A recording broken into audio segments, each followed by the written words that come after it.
नमस्कार दोस्तों, आगे एक नए वीडियो के साथ आप लोग बेस्ट। तो गाइस हम बात करेंगे आज कि इस चुनाव में पवन सिंह चुनाव तो हारे लेकिन क्या क्या जीत गए, उन सारी चीजों के बारे में हम डिस्कस करेंगे।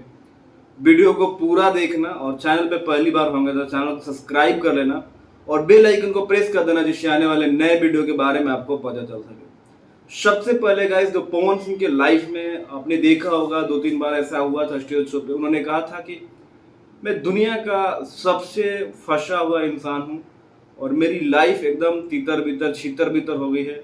मुझे पता नहीं मेरे लाइफ में क्या चल रहा है और क्या होगा।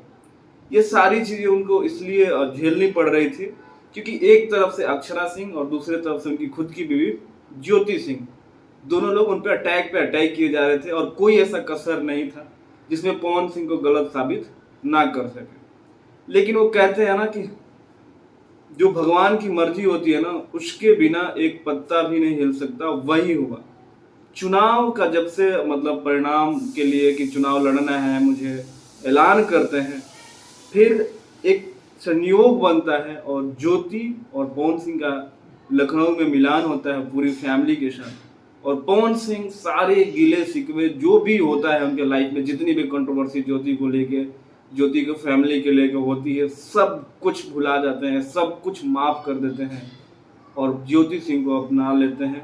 इस चीज में कहीं ना कहीं बीणा मालवी का भी बहुत ज्यादा लोगों का कहना है कि हाथ है और बीणा मालवी ने ही पवन सिंह और ज्योति को एक कराया।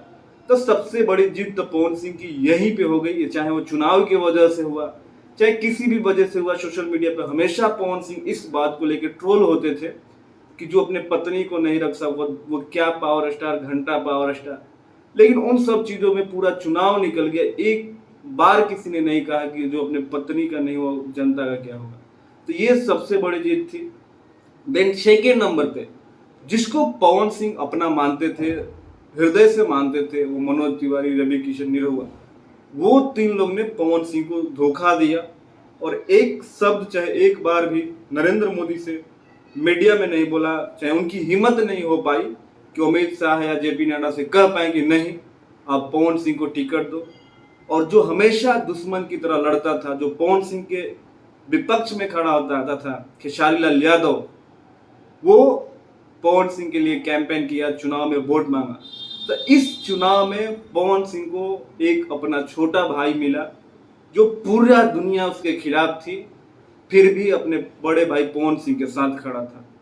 आरजेडी के प्रशंसक यादव, कोई ऐसा इंसान नहीं था जो खेसारी लाल यादव को गाली नहीं दे रहा था।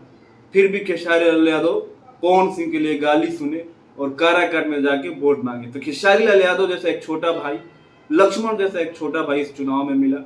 और सबसे बड़ी बात यह है कि पवन सिंह को भी ये पता हो गया कि मेरे साथ कौन है और मेरे विपक्ष कौन है। तो पवन सिंह की लाइफ की 2 चीजें जो है क्लियर हो गई।